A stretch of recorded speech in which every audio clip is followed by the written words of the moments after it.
Krishna Hari, I just wanted to say thank you very much for asking me to just share a few words on this International Women's Day. As we know, this is a day that's celebrated worldwide by women across the world.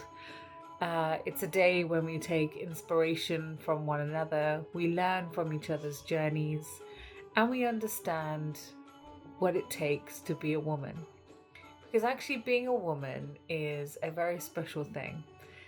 It means that we're often having to balance our work, our family, our lives, our careers, as well as trying to develop ourselves when it comes to spirituality, when it comes to bringing up a family, when it comes to also progressing ourselves.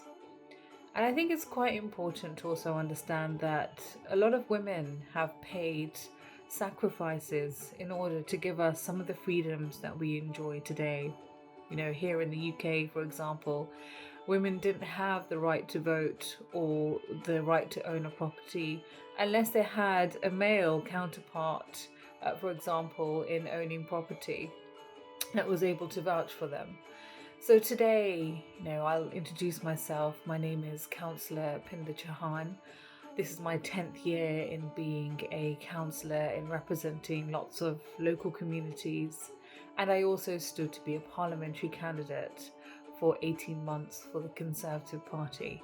I also take care of I'm president, for the Conservative Women's Organisation across the East Midlands, which is a fantastic opportunity to develop and see other women who want to get into the political field. But I'm sure there are many of you that specialise in different fields and, have that knowledge to take that forward. One of my biggest challenges was actually being a mother, having a career at the same time, studying. I was doing my MBA, running to be a counsellor at the same time. And it was that time commitment. And I think this is one of the challenges that a lot of women come across, is that time commitment. How do we find that time?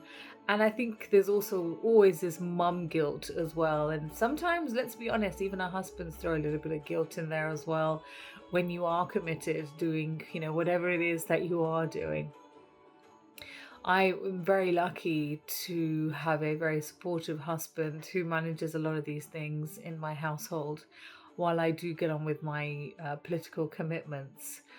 And I wanted to say that actually this is where spirituality comes in. Spirituality comes in because you find strength in spirituality when you're meditating, when you have those moments of reflection, when you've just dropped your children off to school and you're sitting in the car, or you might be on a train, on a journey into work, or you may be sitting at home having that cup of tea that you've managed to get a few minutes to yourself with. And those are the moments where you're able to reflect on yourself, you're able to reflect on how you manage those challenges and how you imbibe those in your life. So I think whatever your background, whoever you are, whatever your priorities are in life, that spiritual aspect is so important, because I have to say, in my own life, it's when I've struggled the hardest, when you think that there's no one around you to help and support. It's at that moment that you feel the support of this supreme being engulf you. A few years ago in 2022, I lost my mother.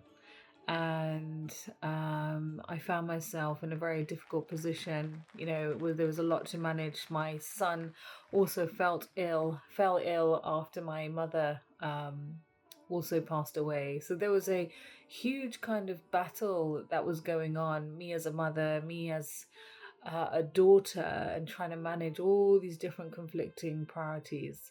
20 days after my mother's funeral, I was selected to stand for Parliament. So you can imagine there were so many things that were going on. And I couldn't stand back from standing for Parliament either. Otherwise, I would lose my opportunity at that point. And during this time, I felt this strength just come over me. And it was through meditating and remembering my own guru and actually reflecting on some of those teachings. We're all spiritual beings having a human experience. And it's very easy to fall into that trap of thinking we are human beings having that spiritual experience too. And sometimes it may feel overwhelming. Sometimes it may feel like there are so many different things that are taking over. But actually, it's those times when you're falling that you feel that you're being carried. So I suppose my message to you all this International Women's Day is, first of all, happy International Women's Day. But do not forget the inner strength that you have. Do not forget that you have the strength to do whatever you want to do. And when you do find those challenging times, do have a circle of women around you. But most of all, take that strength, spiritual strength that you have, connect to this one, and understand that you are loved more than ever. And there's one quote that I'd like to finish on, which is a quote by, it's a poet called Rumi, which is, "The light enters where the wound is." So the light enters where the wound is. Sometimes it's those times where it may be the hardest, but actually that's also the time when you grow. So thank you so much for listening to me. I'd like to wish you all the best in whatever you do, and I hope to see you soon.